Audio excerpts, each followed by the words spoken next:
Hello and welcome to Bud's RPG Review, where I give my thoughts on role-playing games, card games and board games. Today's review is the Warhammer Fantasy Roleplay Starter Set for 4th edition by Cubicle 7. Okay, first a bit of history. Released in 2019, this box starter set is designed to contain everything needed to bring the grim world of Warhammer Fantasy Roleplay to life, whether you're playing for the first time or a long-time veteran. Right, to the cover. Here we have an excellent piece from veteran Warhammer artist Ralph Horsley that does a great job in capturing the cramped streets and dark underbelly of the old world. Okay, to the inside. There'll be mild spoilers from this point on, so stop watching now if you intend to play this. Opening the box reveals some basic information in the lid that coins itself the GM screen, more on that later. We have a quite beautiful set of Q Workshop percentile dice, and after removing the contents from the box, we discover a highly detailed map of the Empire, complete with faux folds. The contents of the box are a Read This First pamphlet, 6 fully statted out and illustrated pre-generated characters for use here, a GM's map of Uberstrik and the surrounds with a GM's map of the town itself on the back and a similar one for the players,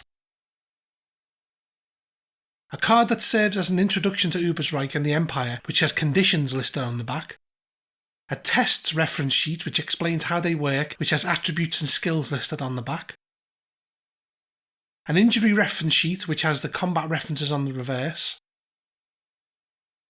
a 48-page softback The Adventure Book, the 64-page A Guide to Uberstrik, 3 card sheets containing rumours 1 to 7, a pamphlet advertising the Vermintide computer game which has an advert for the Rough Nights and Hard Days adventure book for 4th edition on the back. And finally, a set of pop-out advantage tokens. I must stress that despite me being a veteran of 1st and 2nd edition, this is my first foray into 4th edition. We are greeted with quite a fancy pamphlet that lets the buyer know what Warhammer is and has a description of what is in the box, which has perhaps surprisingly been really nicely illustrated.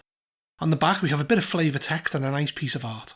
The next thing we have are the 6 pre-generated characters, all of which are again in this fancy fold-out folio and have a full-page illustration on the back.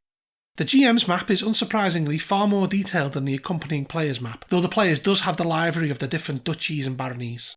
The introduction to Uberstrik and the Empire talks briefly about the Reichland, Uberstrik, the religion of the area along with the worshippers, the enemies and how magic is viewed and what daily life is generally like.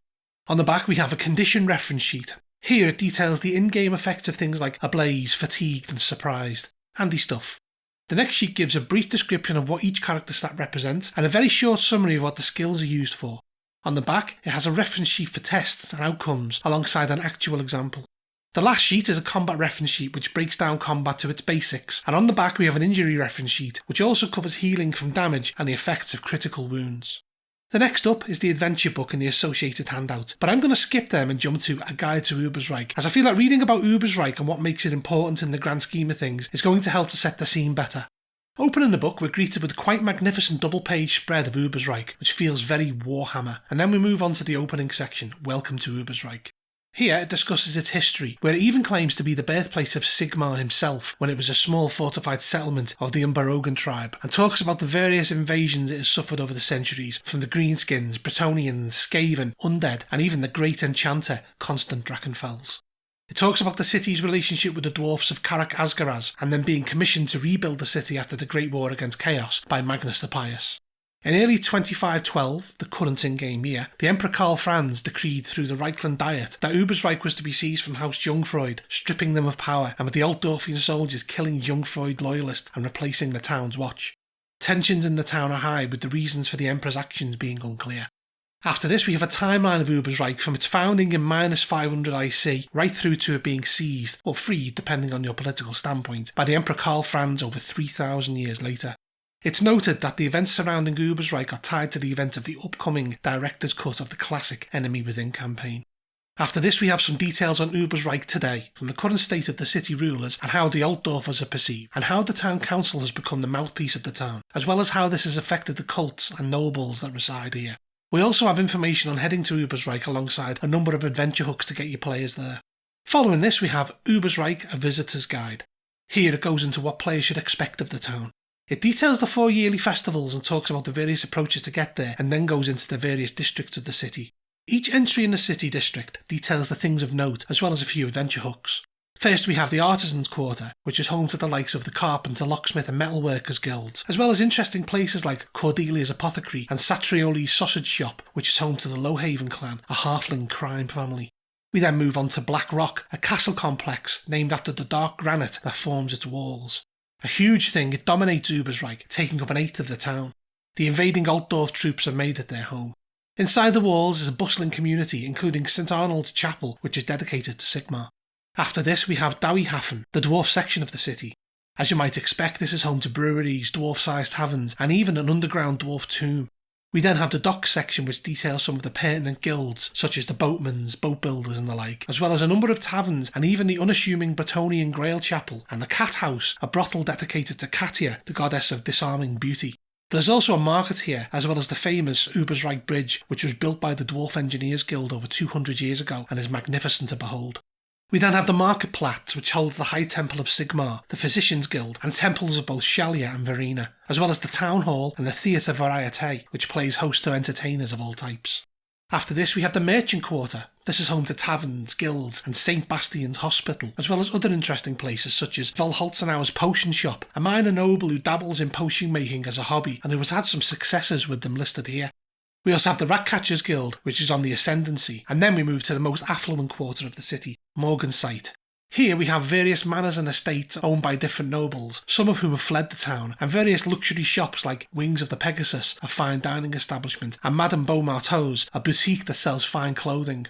There is also Old Olden House Pantera, a chapter house of the Knights Panther, which is led by Chamberlain Adela Markel, who at 76 years old seems like she would be easy to depose. However, a lifetime of training with the Knights Panther has left her possibly the finest swordswoman in Uberstrik. After this we have the Precinct, the military district of the town, which is home to the Chapel of Ulrich and Magnus's Tower, a tall spire and fortress. We also have various barracks here. The next bit we have detailed is the sewers of Uberstrik, which were magnificently built by the dwarves and mapped out here, but are populated by the kind of things that are resident in all Old World sewers. The final section of the town is what lays beyond the walls, which is the Flesh Market, an animal auction house, Moore's Field, which is the town's graveyard, and the Tin Spur, which hosts fighting dogs, bear baiting and pit fighting. After this we have the province of Uberstrik. Here it details the Duchy of Uberstrik and the various components of it, these being baronies, duchies and counties ruled by various nobles. The final section of this book deals with dark cults. It covers the 4 chaos gods and some offshoots of these, and even the slave spies of the Skaven and the cult of the Faceless One, which is centred around returning Drachenfeld to life. We also have the fledgling cult of the Bog King, which is dedicated to a giant mutant bog octopus that is incredibly intelligent and telepathic. Finally, we have the adventure book. As I said in the beginning of this video, the spoilers will be mild. It has been designed with the 6 pre-generated characters in mind, and once you get past the usual how to play the game stuff you would expect to see in a starter set, it gets into the scenario itself. The scenario has been designed to teach you the bits of the rules the player needs to know in a scene-by-scene basis. The whole thing begins with a brawl in the Uberstrik marketplace where the players get stitched up by, well, pretty much everyone, and have the option of death or serving in the watch to pay off their debt to society. It begins with some tests with good examples below and moves quickly onto combat. The scenario moves through various scene-setting set pieces that tell the underlying narrative about what is going on in Uberstrik, culminating with quite an interesting piece where they are accompanying a man set to be executed, with the whole thing having a frankly odd ending. It gives the players experience points, with no way of spending them without referring to the Warhammer Fantasy Roleplay rulebook. After this section, it has a smorgasbord of adventure hooks for Uberstrik that are on the whole fully statted out and presenting lots of interesting plots to involve the players in. The last part of this book discusses NPC traits, some mutations and conditions. The Warhammer Fantasy Roleplay starter set is very good, but by no means perfect. The first thing is the GM shield. In my eyes, the lid of a box will never be a GM shield. In fact, I believe that if they had dropped the quality slightly on some of the other content such as the Read Me First and the frankly overdone pre-generated characters, they could have included a basic cardboard fold-out GM shield. Additionally, why would they put the bits that you need to read vertical, when most people would probably use it horizontally? And in that vein, why not print more rules in the bottom of the box too? The second issue I have is with the bundled adventure. Being railroaded into following the narrative is a personal dislike of mine, and something Warhammer Fantasy Roleplay has sadly been guilty of in the past. For a big example of this, see my review of the Thousand Thrones campaign. The problem is, The scenario doesn't include any note on what to do should the players not cooperate, or even run away when everything kicks off. It's also worth noting that one of the pre-generated characters is a Dwarven Slayer, who quite frankly could just simply refuse to come quietly, and even demand a trial by combat. The danger with railroading is that contingency plans are rarely considered, and this is definitely the case here. Another thing I think is not quite right is the mood of the game with regard to the pre-gen design. For example, one of them enjoys being tickled, and another loves being cuddled in their sleep. Doesn't exactly paint a picture of a grim world of perilous adventure, does it? Finally, the lack of options for character progression beyond finishing the contained scenarios without having to subsequently buy the Warhammer Fantasy Roleplay book is annoying but altogether expected. All that being said, most of these things are easily fixable, and to be frank, the starter set, like everything else Cubicle 7 produces, is a very nice package of material that has an abundance of positives. The art throughout is top drawer, the dice that come with it are very nice, and looks like an immense amount of pride has been taken with everything. In terms of world building, giving you the detail of an entire city in Uberstrik is something worth buying the set for on its own, and writing wise it's nice to see that isn't just Sigmar getting all the divine attention, with Ranald and Ulrich being prominent throughout. Price wise it's pretty decent too. As I said at the beginning of this review, this is my first foray into the 4th edition of Warhammer Fantasy Roleplay, and based on what I have seen here, I'm quietly confident that the old world is in safe hands with Cubicle 7, and while not quite as well put together as, say, the Call of Cthulhu starter set, there's a lot to be pleased with. I give it an 8.5 out of 10. If you enjoyed this review, please make sure to hit the thumbs up, subscribe to my channel and check out my other videos. Also, if you're interested in buying this product, I've put some links below. Lastly, if you like what I produce here, then maybe think about supporting me on Patreon. Bud out.